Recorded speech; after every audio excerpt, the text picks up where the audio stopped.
నమస్కారం సాక్ష్యం న్యూస్ కి స్వాగతం. హెడ్లైన్ చూద్దాం.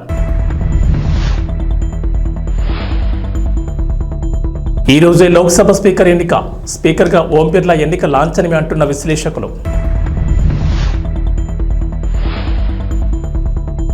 ఏపీకి మరో గుడ్ న్యూస్. అమరావతికి భారీగా పెట్టుబడులు.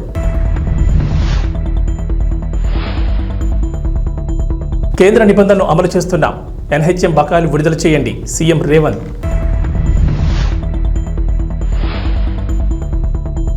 విద్యుత్ కొనుగోళ్ల విచారణలో బిగ్ ట్విస్ట్. కేసీఆర్కు మళ్లీ నోటీసులు. తెలంగాణలో నేటి నుంచి 5 రోజుల పాటు వర్షాలు.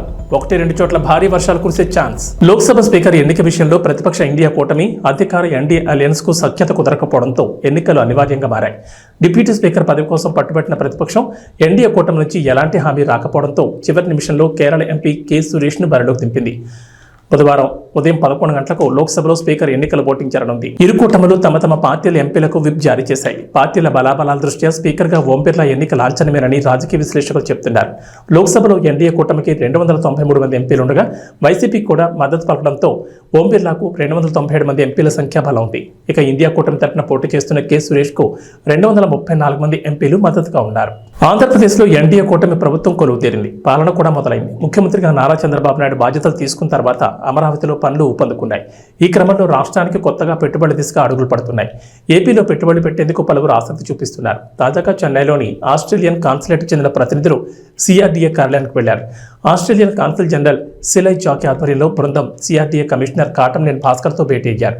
ఈ సమావేశంలో ప్రధానంగా ఆంధ్రప్రదేశ్ రాజధాని అమరావతిలో పెట్టుబడి పెట్టేందుకు ఆసక్తి చూపించారు. చంద్రబాబు ప్రభుత్వంతో కలిసి పనిచేసేందుకు సిద్ధమంటున్నారు. ఆస్ట్రేలియాకు వ్యాపారవేత్తలకు అమరావతిలో ఉన్న వాణిజ్య అవకాశాలపై సిఆర్డీఏ కమిషనర్ కాన్సుల్ జనరల్ సిలై జాకీలు చర్చించారు. అమరావతి ప్రత్యేకతల గురించి కమిషనర్ భాస్కర్ వారికి వివరించారు. వారు కూడా పలు అంశాలపై వివరాలు అడిగి తెలుసుకున్నారు. అమరావతిలో పనులు ఎప్పుడు ప్రారంభమవుతాయి, రాజధానిలో ఏ రంగాల్లో పెట్టుబడులకు అవకాశాలున్నాయని ఆస్ట్రేలియన్ కాన్సులేట్కు చెందిన ప్రతినిధులు ఆరా తీశారు. అమరావతి మాస్టర్ ప్లాన్, పెట్టుబడులకు ఉన్న అవకాశాల గురించి కమిషనర్ భాస్కర్ వారికి వివరించారు. రాజధాని ప్రాంతంలో తగినంత భూమి అందుబాటులో ఉందని, వ్యాపారవేత్తలు పెట్టుబడి పెట్టొచ్చని, అమరావతిలో మంచి అవకాశాలున్నాయని సిఆర్డీఏ కమిషనర్ చెప్పారు. రాజధానిలో పెద్ద ఎత్తున పెట్టుబడి పెట్టేందుకు తమ దేశం సిద్ధంగా ఉందన్నారు కాన్సుల్ ప్రతినిధులు. ఢిల్లీ పర్యటనకు వెళ్లిన సీఎం రేవంత్ రెడ్డి అక్కడ బిజీగా గడుపుతున్నారు. పలువురు కేంద్ర మంత్రులను కలిసి రాష్ట్రానికి రావాల్సిన నిధులు, పెండింగ్ బకాయిలు విడుదల చేయాలని కోరుతున్నారు. ఈ మేరకు మంగళవారం కేంద్ర ఆరోగ్య శాఖ మంత్రి జేపీ నడ్డాను కలిసిన సీఎం రేవంత్ జాతీయ ఆరోగ్య మిషన్ కింద తెలంగాణకు రావాల్సిన బకాయిలు 693.13 కోట్లు వెంటనే విడుదల చేయాలని విజ్ఞప్తి చేశారు. వైద్య ఆరోగ్య రంగంపై తెలంగాణ ప్రభుత్వం తీసుకుంటున్న చర్యలను కేంద్ర మంత్రికి వివరించారు. ఆరోగ్య మిషన్ 2023-24 3-4 త్రైమాసికాల నిధులు 323.73 కోట్లు పెండింగ్లో ఉండడమే కాకుండా 2024-25 మొదటి త్రైమాసిక గ్రాంట్ 138 కోట్లు కూడా మంజూరు చేయాల్సిందన్నారు. ఆ మొత్తాన్ని వెంటనే విడుదల చేయాలని కోరారు. ఆయుష్మాన్ భారత్ నిబంధనలన్నింటినీ తాము ఈ ఏడాది జనవరి నుంచి అమలు చేస్తున్నట్లు సీఎం రేవంత్ నడ్డాకు వివరించారు. పట్టణ, గ్రామీణ ప్రాంతాల్లో ప్రజలకు మెరుగైన వైద్య సేవలు అందించేందుకు గాను 5,159 బస్తీ దవాఖానాలు సమర్థవంతంగా నిర్వహిస్తున్నట్లు వెల్లడించారు. తెలంగాణలో విద్యుత్ కొనుగోళ్ల వ్యవహారం తీవ్ర చర్చనీయాంశంగా మారగా దీనిపై విచారణ జరిపేందుకు రేవంత్ రెడ్డి సర్కార్ జస్టిస్ నరసింహారెడ్డి నేతృత్వంలో కమిషన్ ఏర్పాటు చేసిన విషయం తెలిసిందే. ఈ కమిషన్ ఛత్తీస్గఢ్ విద్యుత్ కొనుగోళ్లు, యాదాద్రి, భద్రాద్రి థర్మల్ ప్లాంట్ నిర్మాణాలకు సంబంధించిన అంశాలపై విచారణ చేస్తున్న నేపథ్యంలో బీఆర్ఎస్ అధినేత మాజీ సీఎం కేసీఆర్కు జూన్ 11వ తేదీన నోటీసులు జారీ చేసిన విషయం తెలిసిందే. కాగా ఆ నోటీసులపై 12 పేజీల లేఖతో ఘాటుగానే స్పందించారు. అయితే కమిషన్ మరోసారి కేసీఆర్కు నోటీసులు ఇచ్చింది. ఇప్పటి వరకు కమిషన్ వచ్చిన సమాచారంపై కేసీఆర్ అభిప్రాయం ఏంటో చెప్పాలంటూ నోటీసులో కమిషన్ అడిగింది. అయితే రెండోసారి నోటీసులు ఈ నెల 19వ తేదీన ఇవ్వగా ఈ విషయం తాజాగా వెలుగులోకి వచ్చింది. అయితే ఈ నోటీసులపై ఈ నెల 27వ తేదీలోపు వివరణ ఇవ్వాలని కేసీఆర్ను కమిషన్ ఆదేశించింది. కేసీఆర్తో పాటు మాజీ మంత్రి జగదీష్ రెడ్డికి మరికొంతమందికి కూడా విద్యుత్ కమిషన్ నోటీసులు జారీ చేసింది. విశాఖపట్నం వైఎస్ఆర్సీపీ మాజీ ఎంపీ ఎంవీవీ సత్యనారాయణకు ఏపీ హైకోర్టులో ఎదురుదెబ్బ తగిలింది. హైగ్రీవా సంస్థకు చెందిన భూముల విషయంలో విశాఖపట్నం 6వ పోలీస్ స్టేషన్లో నమోదైన కేసుల వ్యవహారంలో కోర్టు మధ్యంతర ఉత్తర్వులు ఇవ్వలేమని తేల్చెప్పింది. ఈ కేసు ఎఫ్ఐఆర్ దశలోనే ఉందని, అరెస్ట్ నుంచి రక్షణ కల్పిస్తూ ఈ దశలో ఎలాంటి మధ్యంతర ఉత్తర్వులు ఇవ్వలేమని కోర్టు తెలిపింది. అవసరమైతే ముందస్తు బెయిల్ పిటిషన్ దాఖలు చేయాలని హైకోర్టు సూచించింది. ఈ పిటిషన్పై కౌంటర్ దాఖలు చేయాలని ప్రతివాదులైన పోలీసులు, ఫిర్యాదుదారులను ఆదేశించింది. ఈ మేరకు విచారణను 2 వారాలకు వాయిదా వేసింది కోర్టు. హైగ్రీవా ఇన్ఫ్రాటెక్కి చెందిన సిహెచ్ జగదీశ్వరుడు 6వ పోలీసులకు మాజీ ఎంపీ సత్యనారాయణపై ఫిర్యాదు చేశారు. విశాఖ జిల్లా ఎండాడ గ్రామంలోని తమ విలువైన భూములు కాజేసేందుకు ఎంఓయూ పేరిట ఖాళీ పత్రాలపై సంతకాలు తీసుకున్నారని ఆరోపించారు. దీంతో పోలీసులు సత్యనారాయణతో పాటుగా మరికొందరిపై కేసు నమోదు చేయగా ఈ కేసును కొట్టేయాలని మాజీ ఎంపీ ఎంవిబి హైకోర్టును ఆశ్రయించారు. వైఎస్ఆర్సీపీ ప్రధాన కార్యదర్శి సజ్జల రామకృష్ణారెడ్డి చిక్కులో పడ్డారు. ఆయనపై నెల్లూరు జిల్లాకు చెందిన మైన్స్ యజమాని బద్రీనాథ్ సిఐడికి ఫిర్యాదు చేశారు. సజ్జలతో పాటుగా సజ్జల భార్గవరెడ్డి, మాజీ మంత్రి కారుమూరి నాగేశ్వరరావు అల్లుడు సందీప్, నెల్లూరు జిల్లా వైఎస్ఆర్సీపీ నేతలు బిరదవోలు శ్రీకాంత్ రెడ్డి, కొడవలూరు ధనుంజయ రెడ్డికి ఈ దోపిడీలో భాగస్వామ్యం ఉందని ఆరోపించారు. 2 ఏళ్లుగా తమ పొలాల్లో వైఎస్ఆర్సీపీ నేతలు అక్రమంగా తవ్వకాలు జరిపారన్నారు. ఏకంగా 550 కోట్ల నుంచి 800 కోట్ల విలువైన క్వార్ట్స్ను దోపిడీ చేశారన్నారు. ఈ వ్యవహారం మొత్తం సజ్జల రామకృష్ణారెడ్డి కనుసన్నల్లో జరిగిందని బద్రీనాథ్ ఆరోపించారు. సైదాపురం మండలం జోగుపల్లిలో తమకు 240 ఎకరాల పొలం ఉందన్నారు బద్రీనాథ్. వాటిలో 8 గనులకు అనుమతి ఉందని, కానీ అవి వివాదంలో ఉన్నాయన్నారు. అక్కడ తవ్వకాలు చేయొద్దని కోర్టు స్టే ఇచ్చిందని, అయినా సరే అప్పటి ప్రభుత్వ సలహాదారు సజ్జల రామకృష్ణారెడ్డి కనుసన్నల్లో 2 ఏళ్లు దోపిడీ చేశారన్నారు. వైఎస్ఆర్సీపీ నేతలు సజ్జల భార్గవ్, మాజీ మంత్రి కారుమూరి నాగేశ్వరరావు అల్లుడు సందీప్లు ఈ దోపిడీలో ఉన్నారన్నారు. తాను ఈ దోపిడీపై ప్రశ్నిస్తే కేసులు పెడతామని, రౌడ్ షీట్ తెరుస్తామని బెదిరింపులు దిగినట్లు ఆరోపించారు. కోర్టు ఉత్తర్వులను ఉల్లంఘించి అక్రమ మైనింగ్ పాల్పడ్డ వారిపై చర్యలు తీసుకోవాలని బద్రీనాథ్ సిఐడిని కోరారు. AP deputy CM Pawan Kalyan Varahi అమ్మవారి దీక్షను చేపట్టారు. మంగళవారం జనసేన పార్టీ కేంద్ర కార్యాలయంలో ఉదయాన్నే పూజలు నిర్వహించి వారాహి అమ్మవారి ఆరాధనతో దీక్ష స్వీకరించారు. వేద పండితుల మంత్రోచ్చారణల మధ్య అమ్మవారికి ప్రత్యేక పూజలు చేశారు. 11 రోజుల పాటు పవన్ కళ్యాణ్ వారాహి అమ్మవారి దీక్షలో ఉండనున్నారు. దీక్షలో భాగంగా పాలు, పండ్లు, ద్రవాహారం తీసుకుంటారు. గత ఏడాది జూన్లో పవన్ కళ్యాణ్ వారాహి విజయయాత్ర చేపట్టారు. ఆ యాత్ర సందర్భంలోనూ వారాహి అమ్మవారికి పూజలు నిర్వహించి దీక్ష చేపట్టారు. ఆంధ్రప్రదేశ్కు చెందిన senior IAS KS Srinivasaraju VRS తీసుకున్నారు. శ్రీనివాస్ వీఆర్ఎస్ కోసం దరఖాస్తు చేసుకోగా ఏపీ సీఎస్ నీరబ్ కుమార్ ప్రసాద్ ఉత్తర్వులు జారీ చేశారు. 2001 ఆంధ్రప్రదేశ్ ఐఏఎస్ బ్యాచ్కు చెందిన శ్రీనివాసరాజు 2011లో విశాఖపట్నం డిప్యూటీ కమిషనర్గా ఉన్న సమయంలో టీటీడీ జేఈఓగా నియమితులయ్యారు. ఆ తర్వాత నుంచి జేఈఓగా బాధ్యతలు తీసుకుని 2019 జూన్ వరకు 8 ఏళ్లు 2 నెలల పాటు టీటీడీ జేఈఓ బాధ్యతల్లో కొనసాగారు. శ్రీనివాసరాజు నల్లారి కిరణ్ కుమార్ రెడ్డి, చంద్రబాబు నాయుడు ప్రభుత్వాల్లో జేఈఓగా విధులు నిర్వహించిన సంగతి తెలిసింది. ఆయన టీటీడీలో తనదైన ముద్ర వేశారు. 2019లో వైఎస్ఆర్సీపీ ప్రభుత్వం అధికారంలోకి వచ్చిన తర్వాత ఆయన ఇంటర్ కేడర్పై తెలంగాణ రాష్ట్రానికి వెళ్లారు. ఈ ఏడాది మార్చి నెలతో డిప్యూటేషన్ గడువు ముగియడంతో పొడిగింపు కోసం క్యాట్ను ఆశ్రయించారు. అయితే డిప్యూటేషన్ పొడిగింపునకు అనుమతి రాకపోవడంతో తిరిగి ఏపీకి వచ్చేశారు. జనగాం జిల్లా కొడకండ్ల మండల కేంద్రంలో ఓ బాధితురాలి ఇంట్లో గుప్త నిధులున్నాయంటూ ఆ బాధితురాల దగ్గర నుంచి వేములవాడకు చెందిన కడమంచి రజనీకాంత్ గుప్త నిధులున్నాయంటూ నమ్మబలికి 9,20,000 తీసుకుని మరోసారి పూజ చేయాలంటూ 7 లక్షలు కట్టాలని అనడంతో బాధితురాలు పోలీసులను ఆశ్రయించగా కొడకండ్ల ఎస్ఐ శ్రావణ్ కుమార్ వారి సిబ్బందితో కలిసి నిందితులు నరసింహ, సురేష్లను పట్టుకుని డబ్బులను రికవరీ చేసి డీసీపీ ఆధ్వర్యంలో మీడియా ముందు ప్రవేశపెట్టి రిమాండ్కి తరలించారు. ఈ సందర్భంగా జనగామ డీసీపీ రాజేంద్ర మహేన్ నాయక్ మాట్లాడుతూ గుప్త నిధులు ఉన్నాయంటూ గ్రామాల్లో ముఠాలు సంచరిస్తున్నారని, వారి మాటలు నమ్మొద్దని, ఇలాంటి వారు ఎవరైనా తారసపడితే పోలీసులకు సమాచారం ఇవ్వాలని తెలిపారు. కేసు ఛేదించడానికి సిపి ఆదేశాల మేరకు డీసీపీ జనగామ రాజమహేంద్ర నాయక్ ఆధ్వర్యంలో ఏసీపీ వర్ధన్నపేట అంబట్ నరసయ్య, సిఐ పాలకుర్తి గట్ల మహేందర్ రెడ్డి పర్యవేక్షణలో కొడకండ్ల ఎస్ఐ బండి శ్రావణ్ కుమార్, అతని సిబ్బంది, హెడ్ కానిస్టేబుల్ శ్రీనివాస్ సిబ్బందితో ఈ కేసును ఛేదించడానికి కష్టపడ్డ వారికి డీసీపీ జనగామ క్యాష్ రివార్డ్ అందజేసి వారిని అభినందించారు.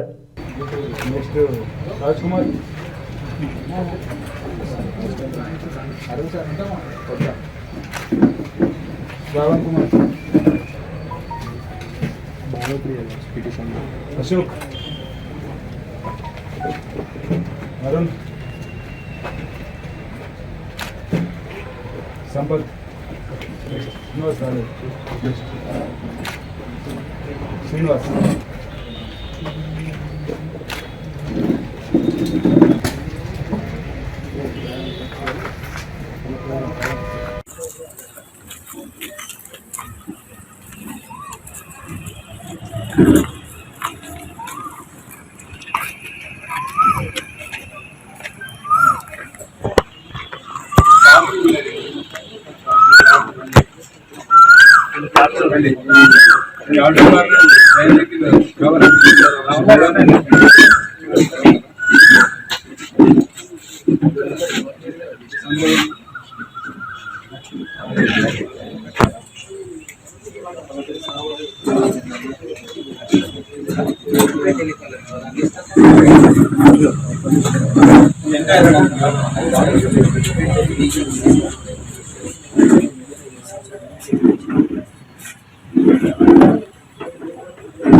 అనంతపురం జిల్లా గుత్తి మండలం కరటికొండ గ్రామ సమీపంలోని 44 జాతీయ రహదారి పక్కన ఉన్న రాయల్ ధాబా గత 20 సంవత్సరాలుగా లైసెన్స్ లేకుండా నిర్వహిస్తున్నారు.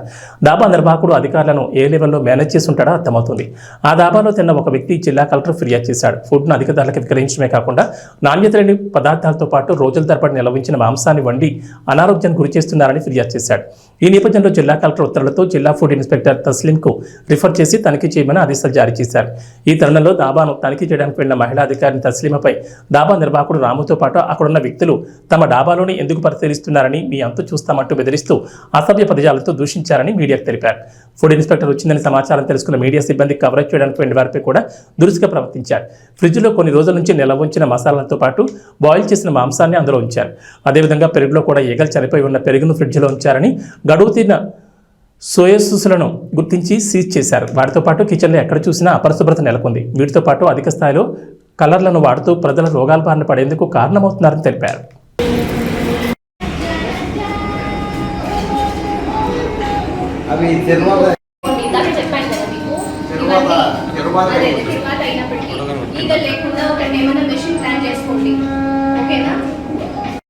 ఏదైతే మీకు కన్సంప్షన్ అవుతుంటుందో ఎన్ని లీటర్లు వాడుతున్నారు పర్ డే, మీకు ఎంత ఖర్చు అవుతుంది? ఆయిల్ 4 అవుతుందా? 4లో బాగా మాడి నల్లగా అయిపోయి ఉంటుంది.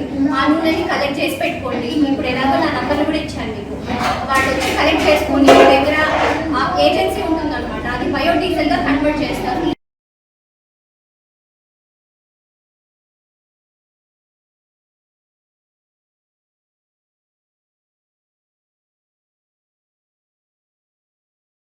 అది ఎక్కడో డ్రైనేజ్లలోనో లేకుంటే ఎక్కడో వేరే దానికి వాడకుండా ఇలా వాడుకోండి అంటారు.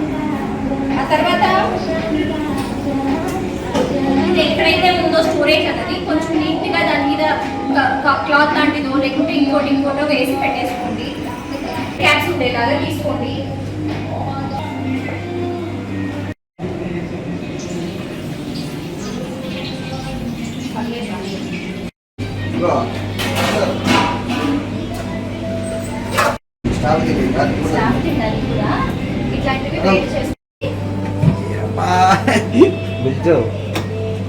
ఉంది అని తెలుస్తుంది. వీళ్ళు అడిగితే మా దగ్గర చికెన్ మటన్ 1000 ఉంటాయి, 1000 లక్ష ఉంటాయి.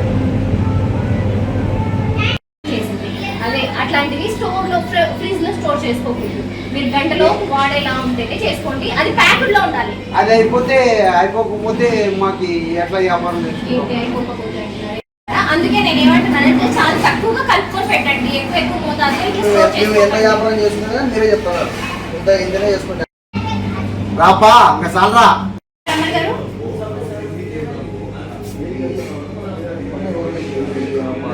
అదే వాడకూడదు.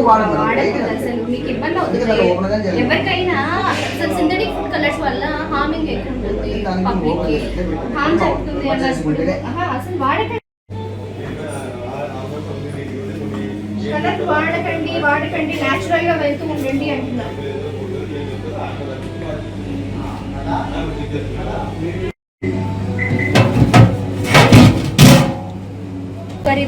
ఇప్పుడే మేడం, ఇప్పుడే చేశారా? దేనికి వాడుతున్నారు ఇది?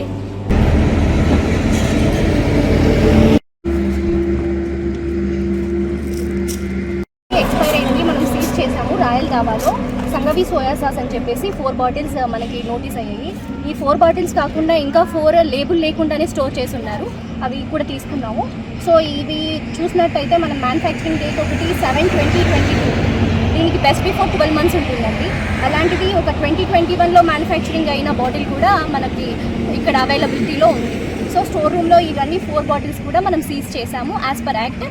దీనికి మనం జేసీ గారి దగ్గర ఫైల్ చేస్తున్నాము. సో యాజ్ పర్ ఆయన ఆర్డర్స్ అవన్నీ కేసు అంతా ఫైల్ చూసిన తర్వాత సార్ ఇంపోజ్ చేస్తారండి ఫైల్.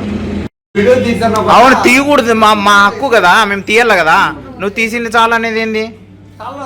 అవును, నాకు కావాల్సినవి మేడం ఏం తనిఖీలు చేస్తున్నా తీసుకుంటాం మేము. అవును, మీరేదో మాట్లాడుతాను కదా మీడియాని, అందుకోసం తీస్తున్నా. నువ్వు సాలరా తీయడం అనడం ఏంది? సాలరా అని మీరేందన్న చెప్పేది? తీస్తాను, తీసుకుంటా.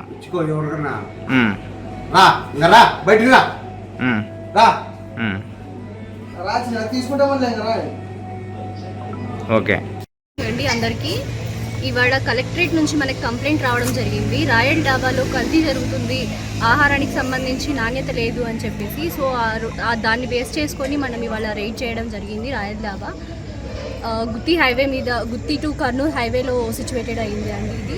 సో మనం ఇన్స్పెక్షన్కి వెళ్ళినప్పుడు ప్రొపరేటర్ రాము రాయల్ గారు ఉన్నారు. ఆయన సమక్షంలోనే తనిఖీ చేయడం జరిగింది. ఆ తనిఖీల్లో మనం చూసింది ఏంటంటే ఎక్స్పైర్డ్ స్టాక్ అయితే ఉందండి. ఆ ఎక్స్పైర్డ్ స్టాక్ని యాజ్ పర్ ఎఫ్ఎస్ యాక్ట్ మనం సీజ్ చేయడం జరిగింది.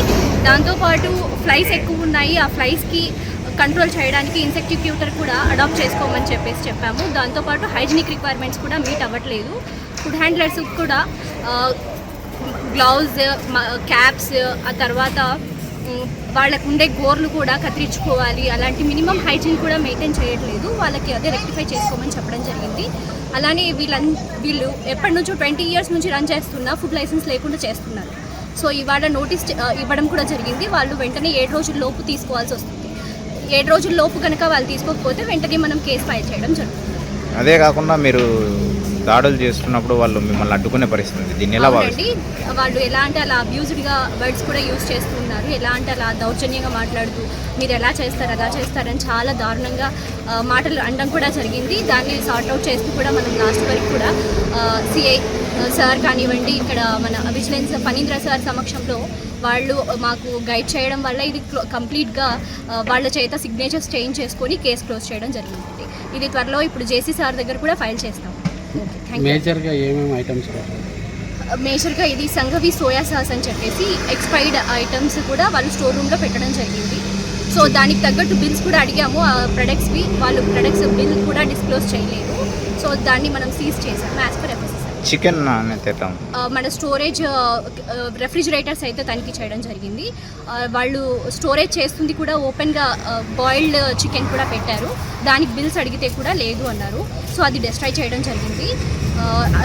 తర్వాత ఇలాంటివి మళ్ళీ రిపీటెడ్గా చేయకూడదని చెప్పేసి వార్నింగ్ కూడా చేయడం జరిగింది. పాన్ ఇండియా స్టార్ ప్రభాస్ ప్రధాన పాత్రలో నటించిన కల్కి 2898 AD ఈ గురువారం థియేటర్లోకి రానుంది. తెలుగు రాష్ట్రాల్లో ఎలాంటి ఫ్రీ రిలీజ్ ఈవెంట్ చేయకుండానే కల్కిపై ఈ రేంజ్లో బజ్ వచ్చిందంటే దానికి ప్రభాస్ స్టామినానే కారణం. ఇక ఇప్పటికే బుకింగ్స్లో కల్కికి తిరుగులేదని నంబర్లు చూస్తే అర్థమవుతుంది. అయితే రిలీజ్కు ఒక్కరోజు ముందు ఈ సినిమా గురించి ఒక క్రేజీ రూమర్ సోషల్ మీడియాలో వైరల్ అవుతోంది. ఈ సినిమాలో రానా ఓ కీలక పాత్రలో నటించారంటూ టాక్ నడుస్తోంది. తాజా రూమర్స్ ప్రకారం మహాభారతంలోని ప్రధాన పాత్రలో ఒకటైన దుర్యోధనుడిగా రానా నటించినట్టు చెప్తున్నారు. అయితే దీనిపై మూవీ టీం నుంచి ఎలాంటి క్లారిటీ రాలేదు. కానీ ఇటీవల ముంబైలో జరిగిన ఫ్రీ రిలీజ్ ఈవెంట్లో రానా సందడి చేసిన సంగతి తెలిసిందే. ఈ కార్యక్రమానికి రానా హోస్ట్ చేశారు. దీంతో రానా ఈ చిత్రంలో ఉన్నారని నెటిజన్లు అయితే అంటున్నారు. మరి ఈ పుకారు నిజమైతే దర్శకుడు నాగ్ అశ్విన్ రానాకి సరైన పాత్రనిచ్చినట్లే. రానా నిజంగా ఈ చిత్రంలో ఉన్నారో లేదో రిలీజ్ అయ్యాకనే తెలియనుంది. లోకనాయకుడు కమల్ హాసన్ నట విశ్వరూపాన్ని కళ్ళకడుతూ భారతీయుడు 2 ట్రైలర్ వచ్చేసింది. శంకర్ దర్శకత్వంలో తెరకెక్కిన యూనివర్సల్ ప్రాజెక్ట్ మూవీ ఇండియన్ 2ని తెలుగులో భారతీయుడు 2గా జూలై 12న ప్రపంచవ్యాప్తంగా విడుదల చేయబోతున్నారు. 2.5 నిమిషాల నిడివితో రిలీజ్ అయిన భారతీయ 2 ట్రైలర్లో 28 ఏళ్ల నాటి భారతీయుని గుర్తు చేశాడు కమల్ హాసన్. ఇది రెండో స్వాతంత్ర పోరాటం అంటూ సేనాపతిగా విశ్వరూపం చూపించారు కమల్. అవినీతిని అంతం చేయడానికి సేనాపతి చేస్తున్న యుద్ధం ఎలా ఉందో ఈ ట్రైలర్లో చూసేయండి. వామ్మో, లంచం తీసుకుంటే ఆ ముసలోడు వచ్చి చంపేస్తాడేమో అని లంచం పేరు చెప్తేనే భయపడేటట్టు చేశాడు భారతీయుడు.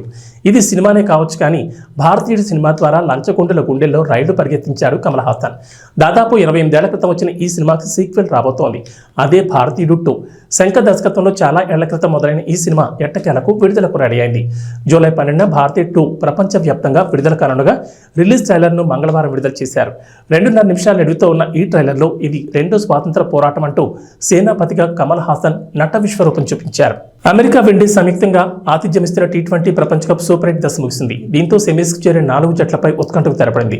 అయితే ఈసారి ఎవరూ ఊహించని విధంగా పసికొన్న ఆఫ్ఘనిస్తాన్ సెమీఫైనల్కు చేరుకుని అందరినీ ఆశ్చర్యపరిచింది. బంగ్లాదేశ్పై థ్రిల్లింగ్ విక్టరీతో ఆఫ్ఘన్ సెమీస్కు దూసుకొచ్చింది. దీంతో ఆఫ్ఘనిస్తాన్తో పాటు భారత్, ఇంగ్లాండ్, దక్షిణాఫ్రికా సెమీఫైనల్ బెర్తులు కన్ఫర్మ్ చేసుకున్నాయి. ఇక మొదటి సెమీస్లో ఆఫ్ఘనిస్తాన్తో దక్షిణాఫ్రికా తలపడనుండగా రెండో సెమీస్లో భారత్, ఇంగ్లాండ్ తలపడనున్నాయి. గురువారం ఈ 2 మ్యాచ్లు జరగనున్నాయి. ఇదిలా ఉంటే ఈసారి T20 ప్రపంచ కప్ గెలిచే జట్టు విషయమై పాకిస్తాన్ మాజీ పేసర్ షోయబ్ అఖ్తర్ తన యూట్యూబ్ ఛానల్లో ఆసక్తికర వ్యాఖ్యలు చేశాడు. T20 వరల్డ్ కప్ గెలిచేందుకు 100% అర్హత టీమిండియాకి ఉందన్నాడు. ఈసారి టీ20 ప్రపంచ కప్లో తప్పకుండా భారత్ విజయం సాధిస్తుందని పాకిస్తాన్ మాజీ ఫాస్ట్ బౌలర్ జోసిన్ చెప్పాడు.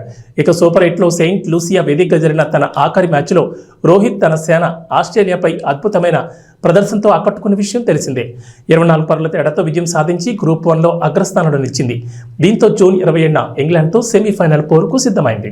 తెలంగాణ వాతావరణంలో ఈసారి విభిన్న వాతావరణం నెలకొంది. మే నెలలో ఎండలు దంచుకొట్టాల్సిండగా అనూహ్యంగా వర్షాలు కురిశాయి. ఇక జూన్ నెలలో వర్షాలు కురవాల్సిండగా ఎండలు కాస్తున్నాయి. జూన్ మొదటి వారంలోనే నైరుతి రుతుపవనాలు రాష్ట్రంలో ప్రవేశించినా ఇప్పటికీ ఆశించినంతగా వర్షాలు కురవడం లేదు. విత్తనాలు విత్తిన రైతులు వర్షం కోసం ఎదురు చూస్తున్నారు. కొన్ని జిల్లాల్లో మినహా మిగిలిన ప్రాంతాల్లో వర్షాలు తక్కువగా ఉన్నాయి. అయితే నేటి వాతావరణ పరిస్థితి ఎలా ఉందనేది హైదరాబాద్ వాతావరణ కేంద్ర అధికారులు వెల్లడించారు. అధికారులు వెల్లడించిన ప్రకారం నేటి నుంచి 5 రోజుల పాటు రాష్ట్రంలో వర్షాలు కురుస్తాయి.